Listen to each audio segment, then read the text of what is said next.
A new court filing alleges that JPMorgan Chase executives knew of sex abuse and trafficking allegations against its then client, Jeffrey Epstein, several years before the financial institution cut ties.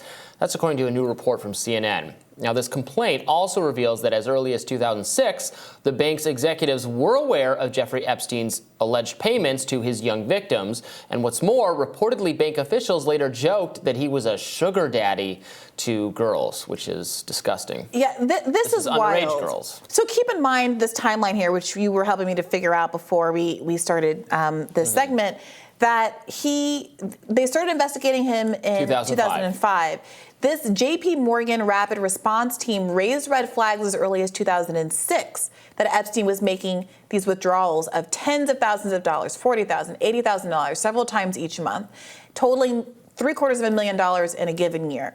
And so the risk management team at this point said he should be classified as high risk, but continued to service him even after he was convicted in 2008, serving 18 months in prison, and it took 2 years after that to flag Epstein's status as a sex offender. Okay, 2 years after his first conviction.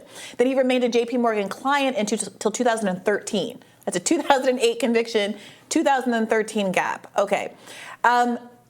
This is all coming out because of this U.S. Virgin Island lawsuit that we covered earlier on the show. They were allowed to proceed, and now we're getting all of this stuff, including that a senior compliance manager referred to him as a sugar daddy, which really suggests that there was some kind of internal knowledge that something definitely untoward was going on here, and there was a choice to not raise any real significant red flags. Right. I mean, the complicating factor here is, at least through the period, so he pled guilty in 2008.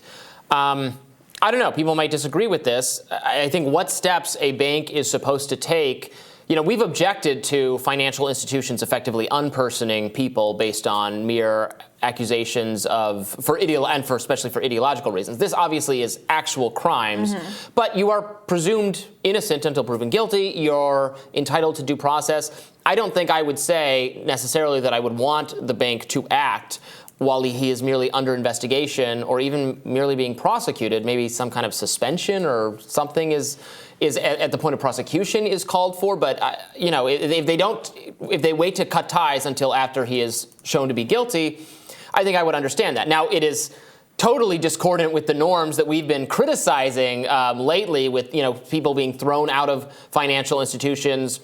Or large companies aren't going to work with them because of, accusations of conspiracy theories or misinformation or racism or that kind of thing. Yeah, let's just say what it is. It's the Kanye scenario. Yeah. It's whether or not. I think that's It was fair. Also JPMorgan in that case, wasn't it? I can't recall.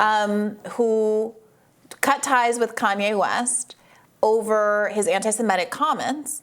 And now there's this question of, what is the difference between JPMorgan choosing to so quickly distance themselves from Kanye West, who, while anti-Semitic, didn't commit a crime, versus Epstein, who very much was committing a crime. There's no comparison to these things. What Kanye did is not on any level evil in the way that what Jeffrey Epstein did. It's wrong. It's anti-Semitic, but it's a statement of anti-Semitism. Now, so a bank has, and it's also one thing that's a very purely ideological difference of opinion between a man and a bank. The bank is, in this case with Epstein, facilitating payments in furtherance of a crime with knowledge, allegedly. And I'm not sure, it would be maybe interesting to talk to a financial crimes expert to see what obligations banks have to stop payments or intervene when they believe they are conducting, they're doing things in furtherance of a crime. I'm sure the standards are pretty low for what a bank's obliged to do because they are constantly in the mix of all kinds of, I think, extra legal behaviors. But the contrast between how that particular situation with Kanye West, because it was just so recent, was handled, and what was apparently an ongoing understanding of Epstein's crimes and a choice to continue to participate is what is. There might be liability. It might be the case that victims of Epstein could sue the bank. Yeah, potentially. The bank is being sued in the context of this lawsuit. The only thing I can think of that's kind of similar to this is with Pornhub. It had some underage content or non-consensual content. And they weren't really doing anything about it until the credit card companies, because you can sign up for an account or you can pay for material that isn't free, the credit card companies said they would not continue to work with the site because of the liability they would face for that kind of thing.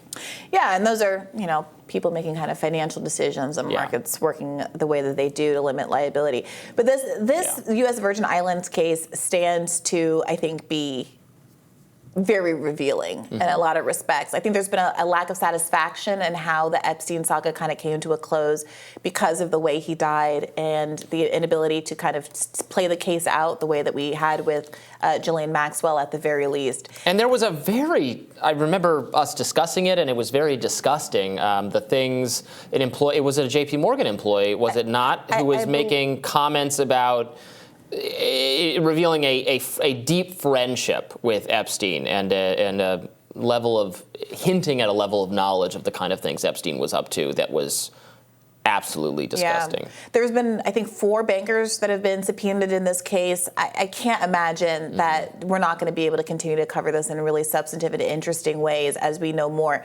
I mean, because, the expanse, the extent of the crimes that Jeffrey Epstein committed were not the kind, that kind of volume, that kind of reach is not possible on one's own. And so I do think that, especially in the wake of him dying the way that he did, people are really looking for some accountability beyond him.